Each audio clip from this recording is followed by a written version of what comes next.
Assalamualaikum warahmatullahi wabarakatuh. Alhamdulillah. Alhamdulillahilladzi arsala rasulahu bil huda wa dinil haqq liyudhhirahu 'ala ad-dini kullih wa kafa billahi syahida. Ashhadu an la ilaha illallah wahdahu la syarika lah wa ashhadu anna Muhammadan 'abduhu wa rasuluh la nabiyya wa la rasula ba'dah. Allahumma salli wa sallim ala nabiyyina Muhammadin wa ala alihi wa ashabihi wa man tabi'ahum bi ihsanin ila yaumiddin wa sallama tasliman katsira amma ba'du. Alhamdulillah, kembali kita bersyukur kepada Allah Subhanahu wa taala. Sampai saat ini Allah Subhanahu wa taala memberikan kesehatan kepada kita, sehingga dengan kesehatan itu kita gunakan untuk duduk bersama di majelis ini.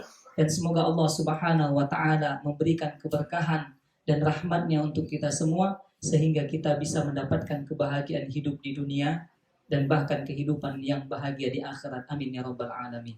Salawat dan salam untuk Nabi kita, Nabi Muhammad sallallahu alaihi wasallam, yang memberikan petunjuk, yang menyampaikan cara dan sarana apa saja yang bisa menyelamatkan kita untuk bisa menempuh kebahagiaan dunia dan akhirat.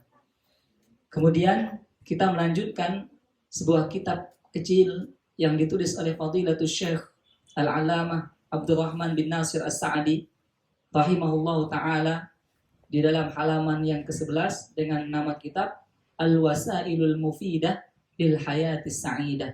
Sarana yang berfaedah, sarana yang bermanfaat untuk mendapatkan kebahagiaan hidup, baik hidup di dunia, hidup di dalam alam kubur, dan kehidupan di akhirat kelak. Kita masuk dalam poin yang disebutkan oleh Syekh di sini, ya. Wa minal asbabil lati tuzilul hamma wal ghamma wal qalaqa al ihsanu ilal khalqi, yakni tentang bagaimana bisa berbuat baik kepada makhluk bisa mendatangkan kebahagiaan. Bagaimana bisa atau bagaimana caranya berbuat baik kepada makhluk? Makhluk itu ada manusia, ya, ada hewan, tumbuhan, dan bahkan jin sendiri makhluk Allah Subhanahu wa taala. Bagaimana berbuat baik dan bisa mendatangkan kebahagiaan? Fadilatul Syekh Al-Allamah Abdurrahman bin Nasir As-Sa'di rahimahullah ta'ala di sini mengungkapkan ungkapan yang sangat sederhana, tetapi pemahamannya, maknanya sangat luas dan dalam, dan bahkan dijelaskan oleh Rasulullah SAW di beberapa hadis. Pertemuan sebelumnya kita telah membahas atau menyampaikan, membaca tentang bagaimana berbuat baik kepada manusia. Dan pada kesempatan ini kita akan membaca dan membahas tentang bagaimana kita berbuat baik kepada tumbuhan dan hewan. Apakah ada pengaruhnya dalam kehidupan ini? Adakah perhatian penting, perhatian khusus yang ditujukan untuk tumbuhan dan hewan di dalam agama kita? Ternyata, alhamdulillah, Rasulullah Shallallahu Alaihi Wasallam menjelaskan segala sesuatu di dalam kehidupan kita. Dan bahkan beliau menyampaikan sebuah hadis yang mana menyebutkan innallaha katabal ihsana ala kulli syai'. Allah Subhanahu wa taala telah menetapkan, memerintahkan untuk al-ihsan, berbuat baik, ala kulli syai', ala kulli syai', terhadap segala sesuatu. Jadi umum, kepada siapapun kita harus berbuat baik. Dan bahkan Rasulullah sallallahu alaihi wasallam menyebutkan fa idza qataltum fa ahsinu qitlata. Bahkan jikalau harus membunuh ini ma'asyiral muslimin, membunuh diperintahkan oleh Rasulullah sallallahu alaihi wasallam fa ahsinu qitlata, berbuat baik dalam membunuh. Wah, ini sulit untuk dicerna, ya.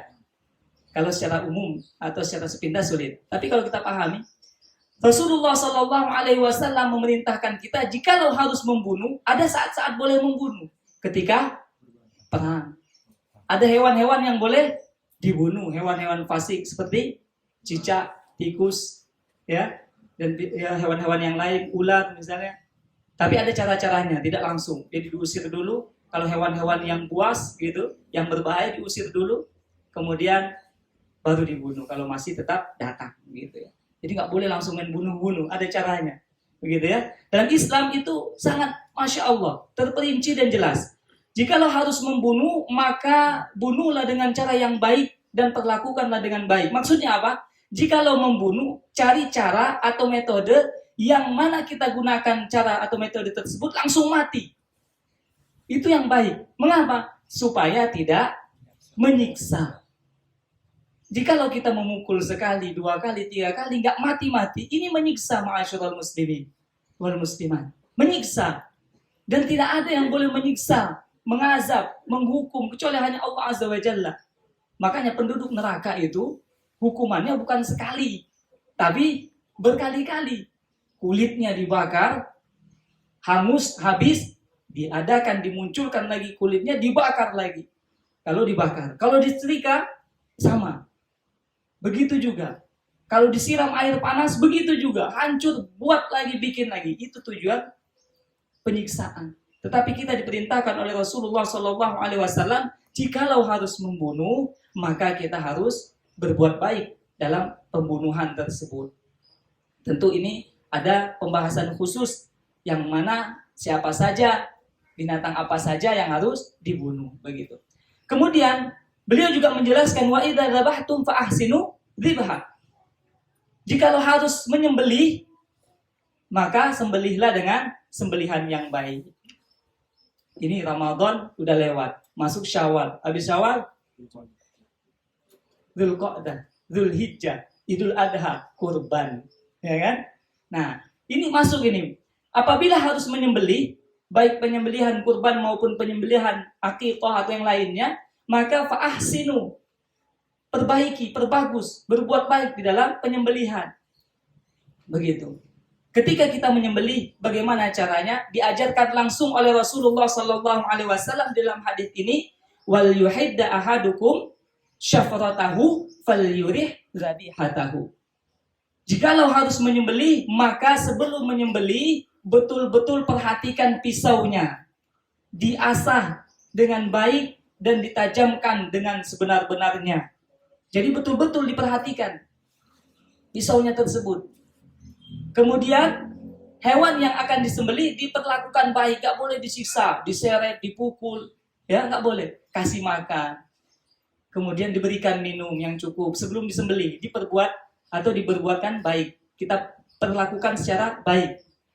Dan bahkan yang penting yang harus kita perhatikan adalah ketika ingin menyembelih, dilarang untuk mengasah pisau di hadapan hewan yang akan dipotong.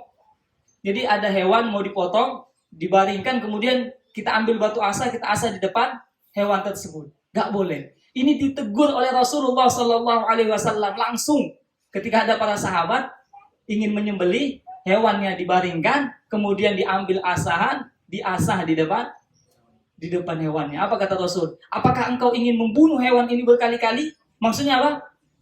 Ingin menyiksa, ingin menakut-nakuti. Begitu. Jadi nggak boleh. Jadi menyembelih saja ada perintahnya untuk berbuat baik. Ma'asyiral muslimin, azani Allah wa iyyakum ajma'in. Dari hadis ini dengan materi atau kitab yang kita bahas, apa hubungannya? Berbuat baik mendatangkan kebahagiaan. Dengan menyembelih yang baik, membunuh yang baik, melakukan perbuatan baik, mendatangkan kebahagiaan. Apa hubungannya? Rasulullah SAW bersabda, dan bahkan para ulama juga menjelaskan dan menyampaikan tentang jikalau kita berbuat baik, merahmati, mengasihi, menyayangi yang ada di bumi, maka yang ada di langit akan merahmati, mengasihi, dan menyayangi kita. Ini bisa kita dapatkan. Kalau kita kasihan, kita perhatian, kita berbuat baik kepada makhluk Allah yang ada di bumi, dan bahkan Allah sang pencipta makhluk akan berbuat baik kepada kita. Jikalau ada waktu-waktu masa-masa kita kritis, genting, sulit, mungkin waktu itulah Allah akan turunkan pertolongannya. Disitulah kebahagiaannya bagi orang yang beriman. Jadi amal ibadah apapun yang dia lakukan, sekecil apapun yang dia perbuat, maka pasti akan Allah hadirkan balasannya. Balasan di dunia dan bahkan balasan di akhirat. Itu satu hadis. Belum hadis yang lain yang menyebutkan tentang keutamaan kita atau perintah kita untuk berbuat baik kepada tumbuhan. Bukankah para sahabat ketika mengutus pasukan perang dan Rasulullah Shallallahu Alaihi Wasallam mengutus pasukan, memberikan wasiat, memberikan pengarahan sebelum perang, ada adab, ada aturan yang harus dipenuhi. Ketika itu Rasulullah Shallallahu Alaihi Wasallam menyebutkan wala turiqunna nakhlan wala tahrikunnaha. Jangan menebang pohon kurma dan jangan membakar pohon kurma. Wala ta'kiru bahimatan, dan jangan membunuh binatang ternak. Wala syajaratan tuthmiru, dan jangan menebas atau mematahkan, merusak pohon-pohon yang sedang berbuah. Wala tahdimu bai'atan, dan jangan menghancurkan bangunan. Ini ketika perang. Suasananya kacau, kemudian genting, semua sibuk dengan urusan masing-masing, mempertahankan jiwa, harta. Saat seperti ini saja, Rasulullah Shallallahu Alaihi Wasallam dan para sahabatnya mewasiatkan kepada pasukannya untuk menjaga, berbuat baik kepada tumbuhan dan hewan, dan bahkan bangunan. Wanita-wanita yang tua, renta, nggak boleh diganggu. Kemudian yang menyerah nggak boleh langsung dibunuh. Itu dalam Islam sangat rinci dan jelas sekali tata cara dan aturan dan bahkan perintah untuk berbuat baik. Nah, di sini ma'asyiral muslimin azani Allah wa iyyakum ajmain. Lalu bagaimana dengan kondisi kita saat ini? Tidak dalam keadaan perang, tidak dalam keadaan genting, dalam keadaan aman, maka jauh lebih utama untuk tidak merusak pohon-pohonan, tidak mengganggu hewan-hewan. Mengapa? Karena kondisinya tenang. Dalam keadaan sulit saja harus menjaga hal tersebut. Apalagi saat ini. Makanya kalau kita punya anak kecil, atau kita mungkin yang terbiasa mematahkan pohon, ranting yang masih ada daunnya, ini harus berubah. Mengapa? Karena Rasulullah Shallallahu Alaihi Wasallam memerintahkan kita untuk berbuat baik kepada segala sesuatu. Anak kita misalnya ada kucing lewat dipukul. Kita orang tua harus betul-betul perhatian. Nah, ini kucing makhluk Allah. Jangan dipukul. Ini melatih anak kita supaya ada rasa kasih sayang kepada hewan. Bukankah kita pernah lihat anak-anak ambil kucing dilempar, dan bahkan mungkin kalau di tepi pantai ambil kucing dibuang ke laut, mati. Ini tugas kita yang sudah ngaji, yang sudah tahu, kita ajarkan anak-anak kita. Kalau belum bisa, ingatkan lagi, doakan lagi. Terkadang anak itu sudah terbiasa, jadi membutuhkan proses. Paling tidak kita mengingatkan, nah ini makhluk Allah. Kalau bisa sebutkan ayat bahwa semua makhluk yang Allah ciptakan bertasbih. Nah, kucing ini tasbih sama Allah. Pohon ini, daunan ini bertasbih kepada Allah. Karena Allah Subhanahu wa taala berfirman di dalam Al-Qur'an, surah Al-Isra ayat 44 menyebutkan wa in min syai'in illa yusabbihu bihamdi walakin la tafqahuna tasbihahum. Al-Isra ayat 44. Segala sesuatu yang ada di alam semesta ini yang Allah Subhanahu wa taala ciptakan, yusabbihu bihamdi, mensucikan Allah dan memuji Allah Azza wa Jalla. Dikasih garis bawah yang tebal sini, walakin la tafqahuna tasbihahum, akan tetapi kita manusia tidak mengerti, tidak tahu cara tasbihnya makhluk yang Allah Subhanahu wa taala ciptakan ini.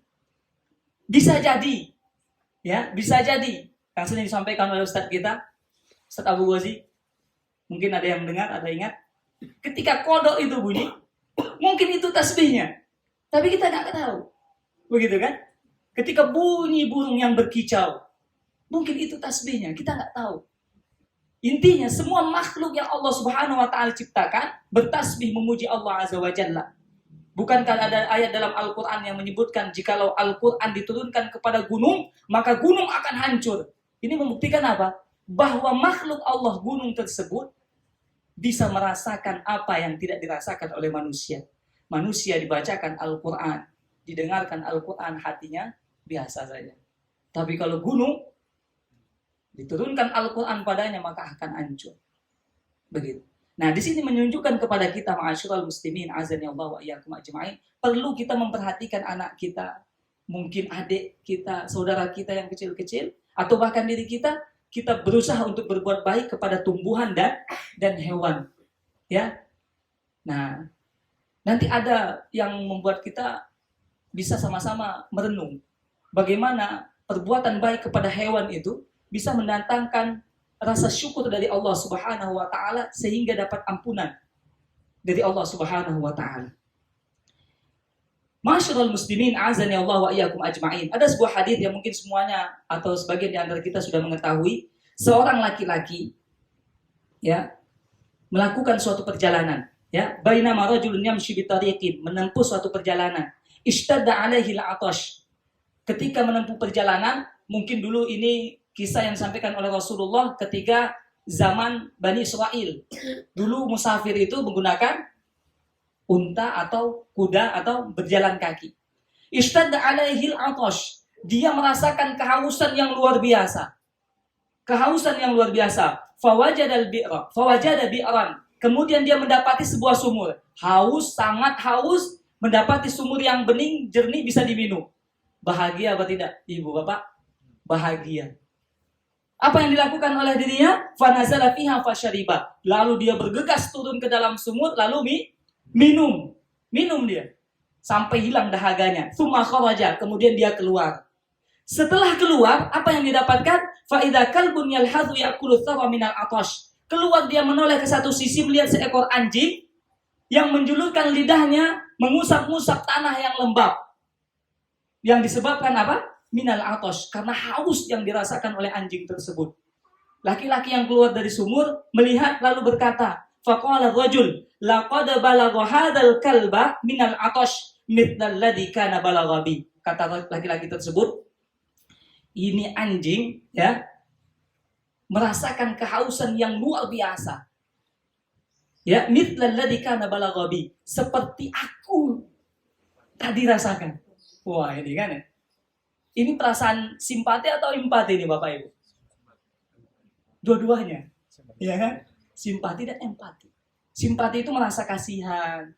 Ya kan? Empati itu mau masuk dan merasakan dan bahkan memberikan solusi, masuk memberikan bantuan. Gitu. Langsung sifat kebaikan, kemuliaan yang ada dalam jiwanya muncul. Dia menyebutkan apa? Ini anjing haus ini. Sama kayak anak haus gitu kan ibaratnya. Kemudian apa yang dilakukan oleh laki-laki tersebut? Fanazalal bi'ra, turun lagi ke dalam sumur. Famala khuffahu, dia bawa sepatunya diisi air. Sepatu tersebut diisi air, kemudian dia naik di atas sumur, ya, thumma amsakahu bifi. Karena tangan itu menggunakan ketika naik menggunakan tangan, merayap, memegang, maka sepatu tadi digigit supaya tidak tumpah atau bisa bawa air, digigit, dia naik ke atas. Ini perjuangannya. Fasaqal qalba, kemudian dia memberikan minum tersebut kepada anjing tersebut. Fasyakarallahu lahu faghfara lahu. Kemudian Allah bersyukur, berterima kasih dengan perbuatan yang dia lakukan. Ikhlas karena Allah Azza wa Jalla. Ketika itu di padang pasir tidak ada yang melihat, dia tidak ingin diriakkan, tidak ingin dipuji, tidak ingin disum'akan, ingin didengarkan ungkapan baiknya, tidak. Hanya Allah yang tahu. Faghfara lahu, maka Allah mengampuni dosanya. Allah ampuni dosanya. Yang ditolong apa, masyarakat muslimin? Hewan yang mungkin kita anggap hina. Anjing. Ditolong oleh pemuda tersebut, Allah bersyukur dan Allah mengampuni. Ini kebahagiaan. Kebahagiaan yang Allah berikan kepada orang yang mau berbuat baik. Qalu ya Rasulullah, kemudian para sahabat bertanya. Setelah dengar hadis ini, Rasulullah bertanya. Inilah masyarakat muslimin. Rasulullah menyampaikan sesuatu, sahabat itu semangat bertanya. Ya, wa inna lana fil bahaimi ajran. Ya Rasulullah, kalau kami punya binatang ternak atau punya binatang peliharaan, apakah kami akan dapat pahala juga? Faqala na'am, iya kata Rasul. Fi kulli dzati kabidin ratbatin ajrun. Maka setiap jiwa yang memiliki hati yang basah, Artinya apa? Setiap jiwa yang memiliki nyawa, maka apabila kita berbuat baik kepadanya, maka akan mendapatkan pahala. Ini kebahagiaan. Jadi dalam Islam tidak ada yang sia-sia. Dan jelas sekali ayat Al-Quran yang sering kita baca, yang sering kita dengar, yang mungkin kita hafal, menjelaskan itu. Kecil sekecil debu, kecil sekecil biji sawi akan Allah perlihatkan.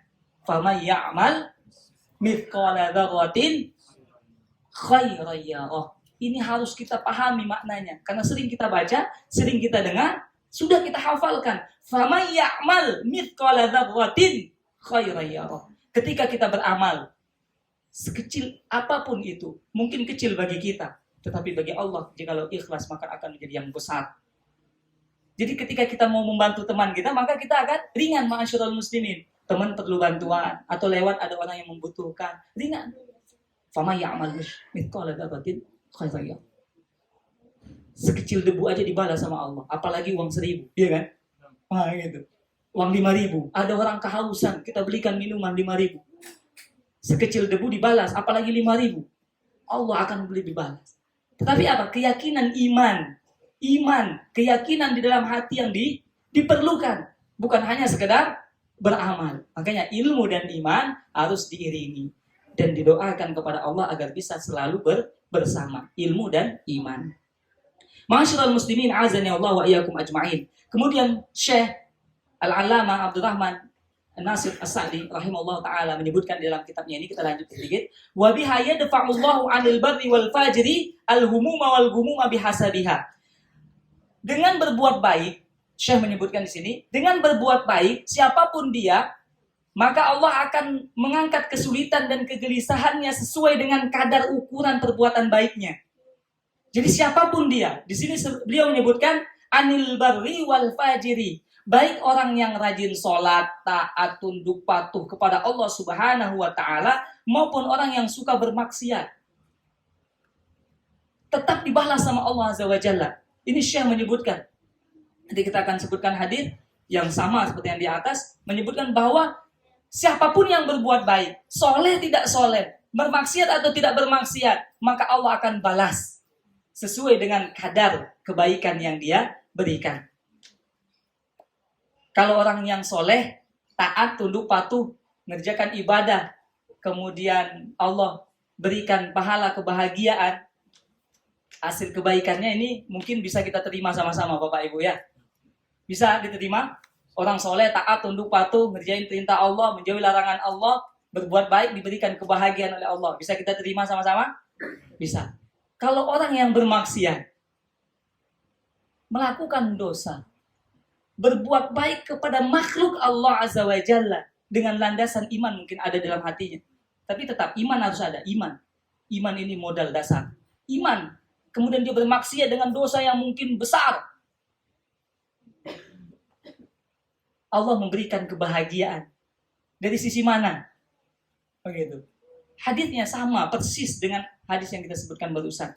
Bukankah Rasulullah SAW pernah mengisahkan seorang wanita yang berzina dari bangsa kaum Bani Israel? Persis sama kisahnya. Perbuatan dosa bukan? Dosa. Disebutkan dalam Al-Quran. Dekat aja nggak boleh. Wala taqrabuz zina. Dekat aja nggak boleh. Ini sudah jatuh ke dalamnya. Kemudian dia menjumpai anjing, kehausan sama. Kemudian wanita ini sama, turun ke dalam sumur, ngambil minum. Pakai sepatunya juga. Sama, digigit juga itu sepatu. Untuk naik memberikan anjing minum. Ternyata, akhir kehidupannya di situ. Dia ikhlas memberikan bantuan kepada seekor anjing, binatang yang mungkin kita anggap hina, apalagi kucing. Kalau kucing datang ngeong-ngeong, kasih. Ya kan? Haus mungkin, atau lapar, kasih. Ini anjing, ma'asyiral muslimin. Hewan yang mungkin dianggap hina. Tapi kucing kasih minum, ya kasih makan, niat karena Allah. Kalau perlu sembunyi-sembunyi, istri anak nggak ada kasih. Nanti istri nanya, ayam di atas itu mana bi? Ya kan? Ini betul nih, masya Allah.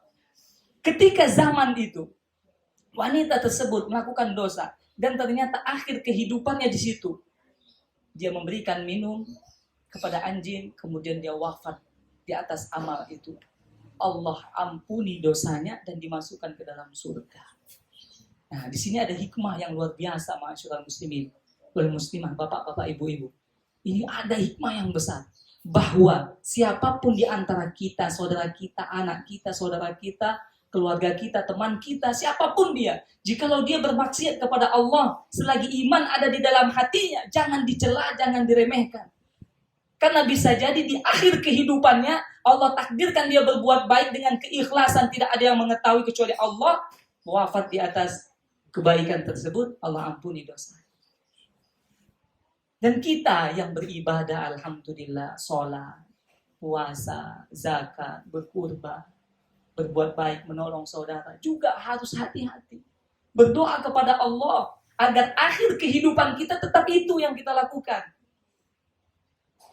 Banyak ulama menyampaikan tentang kisah orang yang mana beribadah saleh, di akhir kehidupannya dia keluar dari agama Islam, akhirnya mati dalam kekufuran. Nah, di sini ada hikmah yang luar biasa. Jikalau kita berpapasan kepada siapapun, bertemu kepada siapapun, soleh tidak soleh, maka kita harus berbuat baik. Minimal senyum, Bapak Ibu. Jadi nggak boleh ketemu orang yang jahat, bermaksiat, cemberut, nggak boleh. Nggak boleh. Jadi harus berbuat baik. Paling tidak senyum. Kenapa? Karena senyum yang kita lontarkan membuat bahagia saudara kita, itu mendatangkan kebaikan. Sedekah di sisi Allah Azza wa Jalla. Ma'asyiral muslimin azani Allah wa iyyakum ajma'in. Itu berbuat baik kepada hewan sebegitunya balasannya. Berbuat baik kepada tumbuhan, Allah kasih kebaikan yang luar biasa. Dan sebaliknya yang harus kita pahami Bapak Ibu, jikalau kita mempunyai hewan ternak atau hewan peliharaan, maka betul-betul memperhatikan makan dan minumnya. Karena ada kisah ketika Rasulullah SAW menyebutkan diadabnya seorang wanita atau seorang pemilik binatang yang dikurung tidak diberikan makan dan minum. Ini perlu diperhatikan. Kasih makan, kasih minum. Kalau tidak mampu, dilepaskan mungkin pada lingkungannya. Ini lebih selamat. Karena kebaikan yang kita lakukan, keburukan yang kita kerjakan, semuanya akan dibalas oleh Allah Subhanahu wa Ta'ala. Rasulullah SAW bersabda dari Abdullah bin Umar radhiyallahu anhuma, anna Rasulullah sallallahu alaihi wasallam bersabda, adzabat imra'atun fi hirwatin habasatha hatta matat ju'an fadakhalat fiha an-nar. Ada seorang wanita yang mengurung seekor kucing, kemudian mati dalam kurungan tersebut. Matinya karena kelaparan, maka dia dimasukkan ke dalam neraka karena sebab hal tersebut. Nah, ini perlu kita perhatikan. Jikalau kita memiliki hewan, maka kita perhatikan sebaik-baiknya. Agar kita selamat di dunia, selamat di akhirat. Bahagia di dunia, bahagia di akhirat. Masih ada waktu? Baik. Terakhir, jikalau kita memiliki hewan ternak atau hewan peliharaan, yang mana hewan tersebut bisa digunakan di jalan Allah, bisa kita gunakan dalam kebaikan, maka hewan yang kita jaga tersebut akan menjadi pahala bagi kita. Kita memberi makan menjadi pahala, memberikan minum menjadi pahala, langkah kaki hewan tersebut menjadi pahala. Karena Rasulullah SAW bersabda tentang kuda, al-khailu li thalathatin. Kuda itu 3 macam. 3 macam, maksudnya apa? Bagi sang pemilik. Li rajulin ajrun wa li rajulin sitrun wa ala rajulin widrun. Ada kuda yang menjadi sebab mendatangkan pahala, ada kuda yang hanya sekedar untuk membantu di dalam bekerja, ada kuda yang menjadi sebab mendapatkan dosa. Nah, kalau kita punya hewan ternak, maka kita harus perhatikan ini. Atau ada yang kita pelihara, kita perhatikan. Jikalau itu kita gunakan di jalan Allah, fa'amal ladzi lahu ajrun farajulun rabaqaha fi sabilillah. Apabila kita gunakan di jalan Allah, maka apapun yang berkaitan tentang hewan tersebut, maka akan mendatangkan pahala. Apapun Bapak Ibu. Dilakukan, kita bantu, kita pelihara, kita rawat, akan mendatangkan pahala. Yang kedua, apabila kita memiliki kuda atau hewan yang kita gunakan untuk membantu kita bekerja, maka dia dengan syarat tidak ditelantarkan makanan dan minumannya dan perawatannya, maka kita akan mendapatkan posisi yang kedua. Dan yang ketiga, apabila kuda tersebut kita gunakan walau annaha ya warajulun arabaqaha fakhran wari'aan wa niwa'an li ahli Islam fahiya wizrun ala dzalik. Jikalau kuda atau peliharaan tersebut kita gunakan untuk kesombongan, melihara sesuatu untuk sombong-sombongan, ini bahaya, mendatangkan dosa. Ya, wari'aan, dan mendatangkan pamer, ingin dipuji, ria. Ya, waniwaan, dan permusuhan untuk orang Islam, memelihara kuda untuk memerangi orang Islam, maka fahiya wizrun ala dzalik, akan mendatangkan dosa bagi sang pemiliknya. Jadi apapun yang dia lakukan untuk memusuhi Islam akan dihitung dosa. Ma'asyiral muslimin rahimani wa rahimakumullah. Kemudian ditanya oleh seorang sahabat kepada Rasulullah, wasu'ila Rasulullah sallallahu alaihi wasallam anil humur. Ditanya tentang keledai. Ya. Bagaimana dengan keledai? Apakah kalau memelihara keledai itu mendapatkan pahala? Ya. Langsung dijawab oleh Rasulullah, faqala ma unzila alayya fiha illa hadhil ayatul jami'atul alfadah. Kata Rasul, tidak ada ayat yang diturunkan kepada aku, kata Rasulullah sallallahu alaihi wasallam, kecuali ayat yang kita bacakan tadi, faman ya'mal mithqala dzarratin khairan yarah. Apapun yang engkau lakukan, meskipun itu keledai dan bahkan seekor anjing sekalipun, kita lakukan niat karena Allah, semata-mata ikhlas karena Allah, maka akan mendapatkan balasannya di dunia, di alam kubur, dan bahkan di akhirat kelak. Jadi inti kesimpulannya adalah hubungan yang erat antara berbuat baik kepada makhluk dan mendatangkan kebahagiaan adalah ketika kita membantu, menolong makhluk Allah, maka sang pencipta makhluk tersebut akan membantu dan menolong kita. Disitulah letak kebahagiaan yang hakiki. Karena kehidupan ini tidak hanya bahagia saja, mesti ada kesulitan, kesedihan. Ketika kesedihan dan kesulitan datang, maka Allah hadirkan jalan keluar dan Allah berikan kita kebahagiaan dunia dan akhirat. Amin ya rabbal alamin.